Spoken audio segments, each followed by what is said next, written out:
हे hello guys, welcome back एक और new video में। मेरा नाम है अभिनव कुमार और आज हम देखने वाले हैं आर्य पब्लिकेशन बुक का चैप्टर 1 और हिस्ट्री का आवर पास्ट। तो चलिए चैप्टर 1 शुरू करते हैं। और क्लास 8 का बुक है और इसका पहले चैप्टर का नाम है हाउ, व्हेन एंड वेयर। तो सबसे पहले हम इम्पॉर्टेंट टर्म से शुरू करेंगे। तो इम्पॉर्टेंट टर्म्स यानी याद रखने योग्य के नए शब्द। तो टायरेंट मतलब जीवनी एंड ऑप्रेसिव रूलर, किसी व्यक्ति का जीवन चरित्र जो किसी अन्य व्यक्ति के द्वारा लिखा गया हो। बायोग्राफी यानी आत्मकथा, the story or account of a personal life written by anybody, यानी किसी व्यक्ति के द्वारा लिखा गया हो अपना जीवन चरित्र। Autobiography अभिलेखाकार, S the story or account once on life. ऐसे ऑटोबायोग्राफी मतलब अपने से हम अपनी बारे में लिखें। फिर चलिए अब चैप्टर आगे पढ़ते हैं। You have already read about the ancient and medievals in Indian history.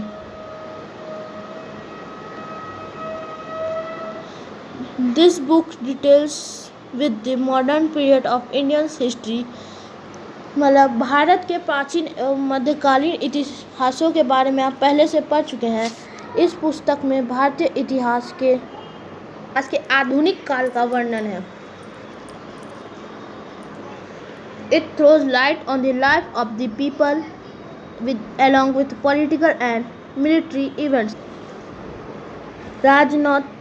राजनीतिक एवं सैनिक घटनाओं के साथ साथ लोगों के जीवन पर भी प्रकाश डाला गया है।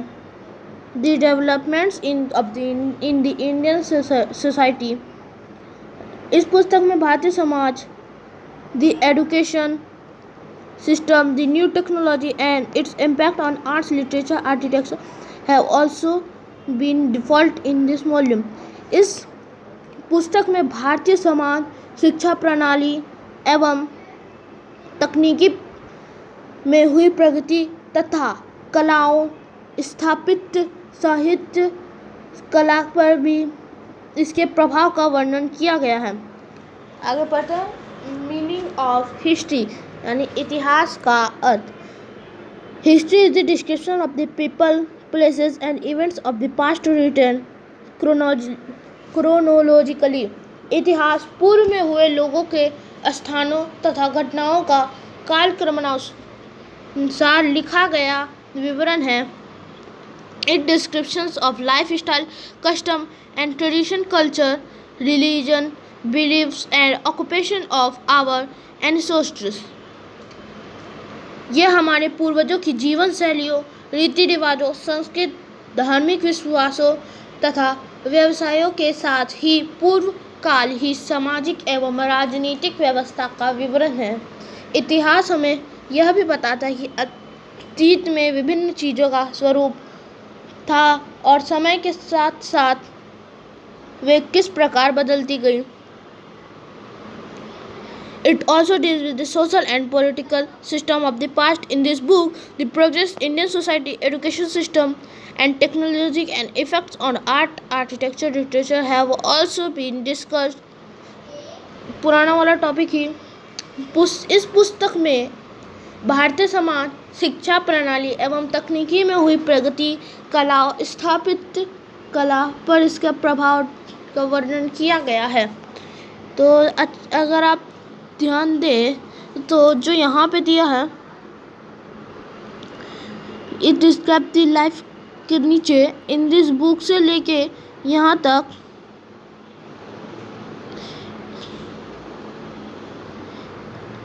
ये वाला लाइन यहाँ पे भी दिया हुआ, सेम लाइन वहाँ पे भी दिया हुआ, तो दोनों का मीनिंग भी एक ही होगा। ठीक है, तो इम्पोर्टेंस ऑफ डे, ये तिथियों का महत्व बताएगा। तिथि का क्या महत्व है। The study of history include the history of dates. इतिहास में हमेशा तिथियों के साथ जोड़ा जाता है। Dates are important for the systematic and chronological study of history. वास्तव में इतिहास और तिथियों को पर्यायवाची मान लिया गया है। निसंदेह इतिहास के क्रमानिक और कालक्रमानुसार अध्ययन के लिए तृतीय महत्वपूर्ण है।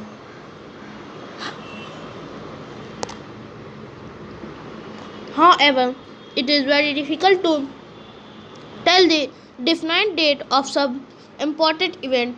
For example, is difficult to fix a date for events which took place over a certain period of time.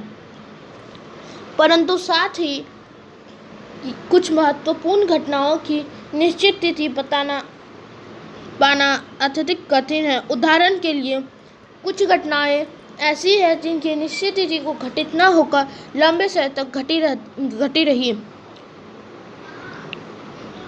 One such event was occupation of India by the British. In such cases, we can mention on a time period but cannot fix a definite date. यह उन परिस्थितियों और तत्वों को भी स्पष्ट करता है। ऐसी ही घटना थी भारत पर अंग्रेजों का अधिकार। तो ये main events of modern history. सबसे पहला है establishment of east India company. तो ईस्ट इंडिया कंपनी की ब्रिटिश एडमिनिस्ट्रेटिव सिस्टम, ब्रिटिश प्रशासनिक व्यवस्था जो आई हम लोग के भारत में, वो आगे चैप्टर में आई थिंक मेरे हिसाब से आएगा। British revenue and administrative system, British राजस्व एवं प्रशासनिक नीतियाँ। द डेवलपमेंट ऑफ इंडस्ट्रियलाइजेशन, औद्योगिकीकरण का विकास। The first war of independence of 1857, 1857 का प्रथम स्वतंत्रता संग्राम, जिसको हम सैनिक विद्रोह के नाम से भी जानते हैं, ये हमारे भारत का पहला war of independence, first war of independence के नाम से भी जाना जाता है।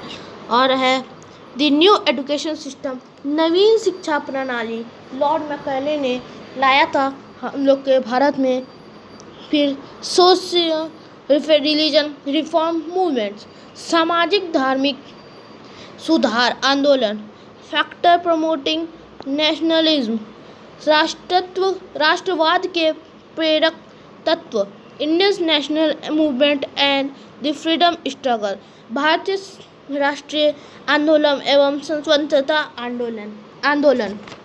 अब है the modern period, A time period, यानी आधुनिक काल विभाजन।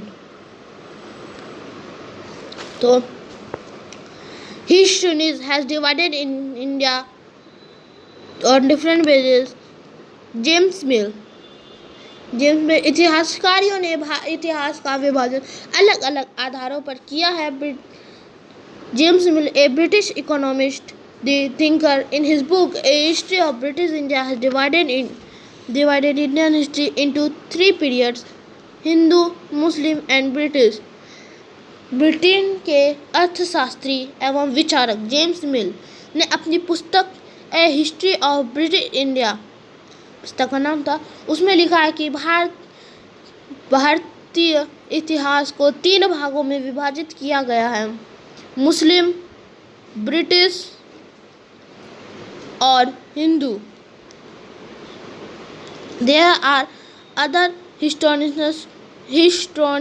who have simplified this division by categorizing them as Hindu, Muslim, Christian periods.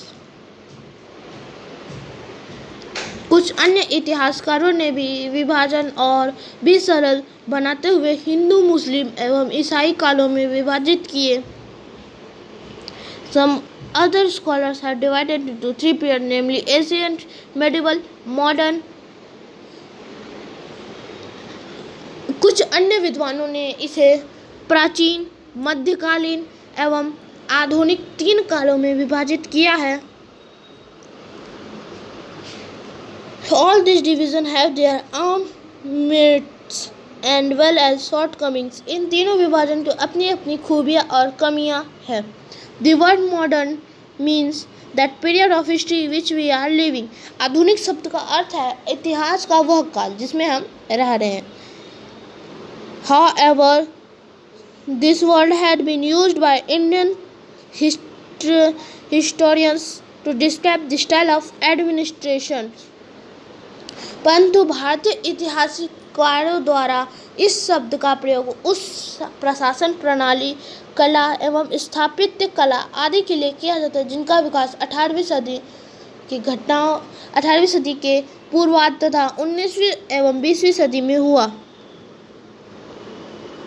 Art developed architecture had been developed during the first half of 18th century and in the 19th and the 20th century. Thus, a modern history of India's covers mainly the following events: developments, first establishment and the rise of British India.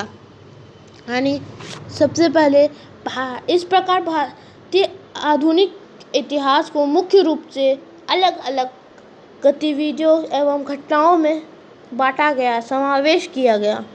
East India company की स्थापना एवं उदय। फिर है the British administrative system, ये पहले भी आया था। ब्रिटिश प्रशासनिक व्यवस्था। Their economic and revenue policies, यानी उनकी आर्थिक एवं राजस्व नीतियाँ।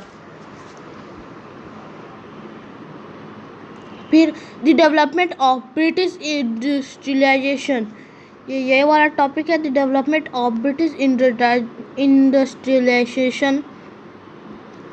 ये वाला सेम चीज़ इधर भी दिया।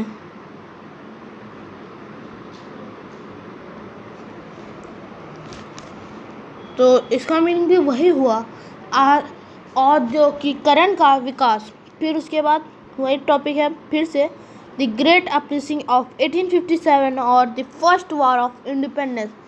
1857 का महान विद्रोह, इसको महान विद्रोह के नाम से भी जाना जाता है, और अथवा या उसको कोई और नाम से भी कह सकते हैं, भारतीय स्वतंत्रता का प्रथम संग्राम, पहली लड़ाई जो स्वतंत्रता के लिए लड़ी गई थी। फिर द न्यू एजुकेशन सिस्टम, नवीन शिक्षा प्रणाली, पहले भी बताया गया था। नवीन शिक्षा प्रणाली लॉर्ड मैकाले द्वारा लाई थी, इस चैप्टर में नहीं है पर मैंने आपको बताया था। Socio religion reforms, Hindu movements, Bharat में सामाजिक धार्मिक सुधार आंदोलन। फिर द फैक्टर प्रोमोटिंग नेशनलिज्म, राष्ट्रवाद के प्रेरक तत्व। The Indian national movement and the freedom struggle, many historians they refer to this period colonial era also। भारतीय राष्ट्रीय आंदोलन तथा स्वतंत्र संग्राम, इसलिए बहुत इतिहासकार काल के द्वारा उपनिवेशिक काल भी कहा जाता है। यहाँ पे एक गलती है, यहाँ पे एच के बाद आई दिया, एच के बाद आई दिया, कोई गलती नहीं है, मेरे को लगा यहाँ रोमन नंबर भी दिया। तो ठीक है गाइस, कॉलोनियलिज्म आया है। अब कॉलोनियलिज्म एक छोटा सा है, किसी भी देश के द्वारा दूसरे देश पर कब्जा करना, उपनिवेशवाद करता है। ये हिंदी में, जिसको इंग्लिश में चाहिए उसका है the capture of one country by another country is called colonialism. शुरू में ही दिया है कि आप लिख सकते हैं यहाँ से यहाँ तक फर्स्ट लाइन, खाली first line.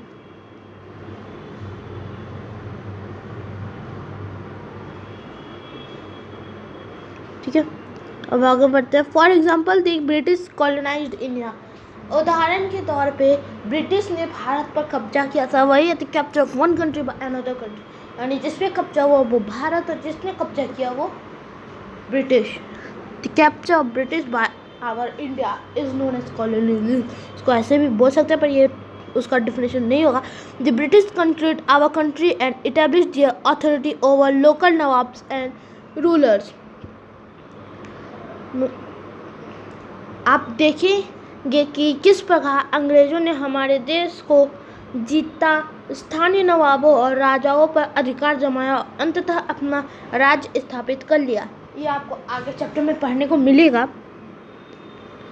So gradually they established control over the economy and society. This process was known as colonialism.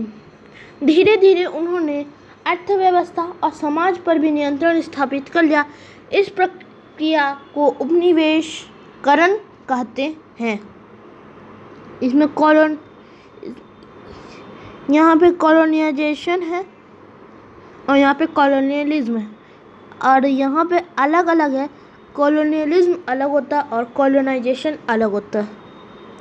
ठीक है, तो गाइस आज के लिए बस इतना ही। पार्ट 2 में आगे पढ़ाया जाएगा इन द 18th सेंचुरी, 18वीं शताब्दी में भारत। 18वीं शताब्दी में जब औरंगजेब की मृत्यु हुई थी, तब से ये मेडिवल पीरियड ख़त्म हो, यानी मेडिवल पीरियड ख़त्म होने के बाद मध्यकालीन भाग खत्म होने के बाद आधुनिक काल आया। मध्यकालीन काल खत्म होने के बाद आधुनिक काल आया 18वीं शताब्दी में औरंगजेब की मृत्यु के बाद। ठीक है, तो मिलेंगे नेक्स्ट वीडियो में पार्ट 2 के लिए। Bye, ta-ta, see you. और लाइक और सब्सक्राइब करना मत भूलना।